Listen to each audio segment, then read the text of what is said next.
విజయం ఏ పుస్తకాల్లో ఉండదు, ఏ క్యాలెండర్లో కూడా రాదు.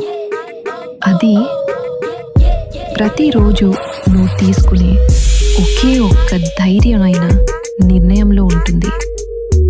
అవకాశం చాలామందికి వచ్చింది, కానీ మార్పు బాధిస్తుందేమో అన్న భయంతో దాన్ని వదిలేశారు.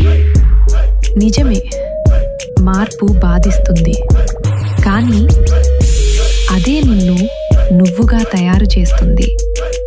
నిజమైన ధైర్యవంతుడు ఎవరో తెలుసా? ఫలితం ఎలా ఉంటుందో కాదు, మార్పు అవసరమా కాదా అని ఆలోచించేవాడే.